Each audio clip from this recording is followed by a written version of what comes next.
మరికొద్ది గంటల్లో జరగబోతున్న ఢిల్లీ అసెంబ్లీ ఎన్నికలపై దేశ ప్రజలంతా ఆసక్తిగా ఎదురుచూస్తున్నారు. ముఖ్యమంత్రి పీఠాన్ని దక్కించుకునేందుకు బీజేపీ, ఆమ్ ఆద్మీ పార్టీలు హోరాహోరీగా పోరాడుతున్నాయి.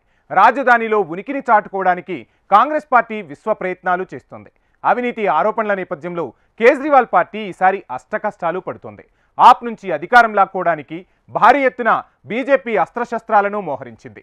ప్రచార పర్వం పూర్తి కావడంతో ఇక ఓటర్ల తీర్పే తరువాయి. ఢిల్లీ పీఠం దక్కేది ఎవరికో తేల్చాల్సిన బాధ్యత ఢిల్లీ ఓటర్లదే.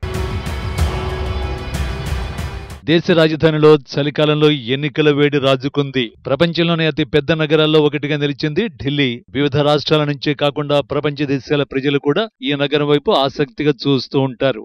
ఉద్యోగాలతో పాటు ఇతర రంగాల్లోనూ ఉపాధి కోసం నిత్యం వేల మంది ఢిల్లీకి వలస వస్తుంటారు. దేశ రాజధాని కావడంతో రాజకీయాలకు కూడా ఈ మహానగరం కేంద్ర బిందువుగా నిలిచింది. ఢిల్లీ ప్రజలు ప్రధానంగా ఎదుర్కొంటున్న సమస్య కాలుష్యం. కొన్నేళ్లుగా తీవ్ర వాయు కాలుష్యంతో ఉక్కిరిబిక్కిరి చేస్తోంది. విద్య, వైద్య సౌకర్యాలు చాలక తీవ్ర ఇబ్బంది పడుతున్నారు. మహానగరానికి తాగునీరందించే యమునా నది కలుషితమైపోయింది. రాజధాని ప్రజలు మౌలిక వసతుల కొరతతో అల్లడిపోతున్నారు. ఈ నేపథ్యంలో ఢిల్లీ అసెంబ్లీకి జరుగుతున్న ఎన్నికలు ఆసక్తిదాయకంగా మారాయి. ప్రధాన రాజకీయ పార్టీలని ఓటర్లను ప్రసన్నం చేసుకోవడానికి అనేక హామీలను ఇవ్వడంలో పోటీ పడ్డాయి. ఆరోపణలు, ప్రత్యారోపణలతో రాజకీయాలను వేడెక్కించాయి. అసెంబ్లీ ఎన్నికల పోలింగ్ ఫిబ్రవరి 5న జరగనుంది. 8న ఓట్ల లెక్కింపుతో జాతకాలు తేలిపోతాయి.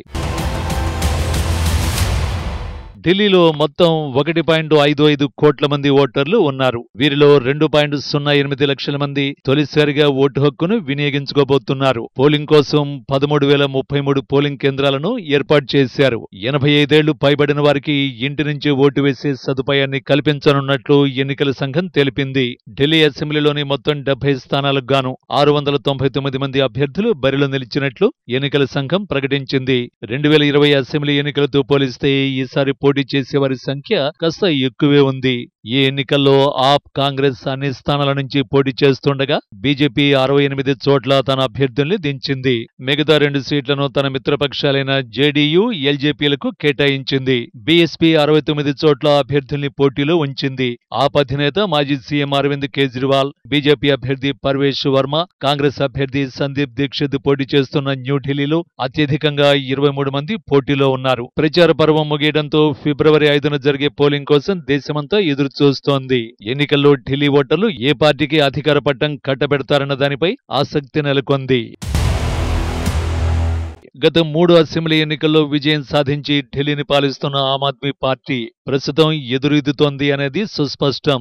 అవినీతి ఆరోపణల కారణంగా జైలుకు వెళ్లొచ్చిన కేజ్రీవాల్ ముఖ్యమంత్రి పదవిని కూడా వదులుకోవలసి వచ్చింది. పలువురు ఆప్ నేతలపై అవినీతి ఆరోపణలు ఇబ్బందికరంగా మారాయి. ఢిల్లీలో చాలా మంది ఓటర్లు కలుషితమైన నీరు, దారుణమైన రోడ్ల పట్ల అసంతృప్తిగా ఉన్నారు. మరోవైపు ఢిల్లీ అసెంబ్లీ ఎన్నికల్లో 1998 నుంచి వరుసగా ఓడిపోతున్న బీజేపీ ఈసారి ఎలాగైనా పట్టు సాధించాలని సర్వశక్తులు ఒడ్డుతోంది. తనకు బలమున్న నియోజకవర్గాలపైనే కాకుండా ఆప్ బలంగా ఉన్న చోట్ల కూడా దృష్టి సారించింది. జగ్గీ క్లస్టర్లు, అనధికార కాలనీలపై కన్నేసింది. సంఘ పరివార్తో పాటు అనుబంధ సంఘాలతో ఈ ప్రాంతాల్లో ప్రచారం చేస్తోంది.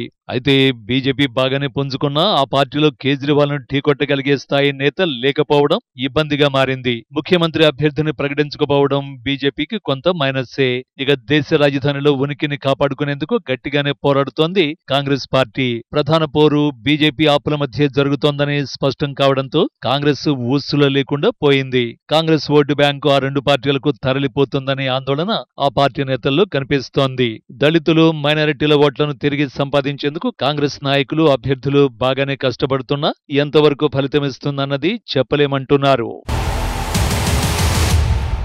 ప్రస్తుతం దేశంలో రాజకీయాలన్నీ ఉచితాల చుట్టూనే తిరుగుతున్నాయి. కర్ణాటక, తెలంగాణ, మహారాష్ట్రల్లో ఉచితాలకు ఓట్లు రాలడంతో ప్రధాన పార్టీలకు ఢిల్లీ అసెంబ్లీ ఎన్నికల్లోనూ ఇవే కీలకంగా మారాయి. గతంలోనే ఉచిత హామీలతో 2 సార్లు విజయం సాధించిన ఆమ్ ఆద్మీ పార్టీ ఈసారి మరిన్ని గ్యారంటీలను ఇచ్చింది.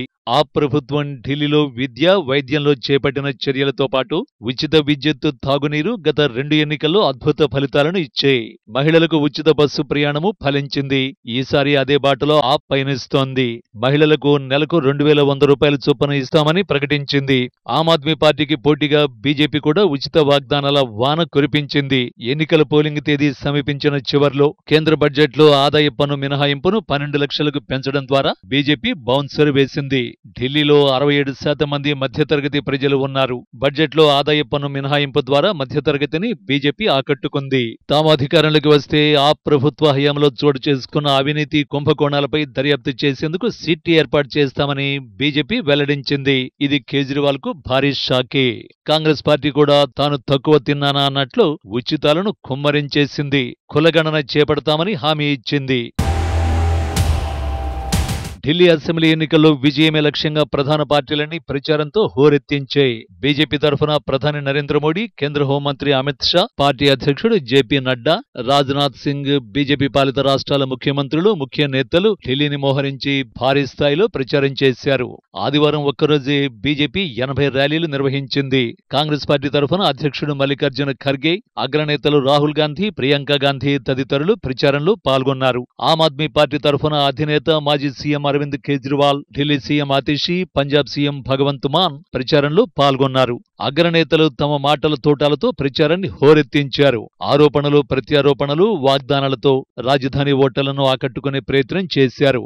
ఎన్నికల ప్రచారం ముగియడంతో అందరి దృష్టి ఇక ఫిబ్రవరి 5న జరిగే పోలింగ్ మీదే నిలిచింది.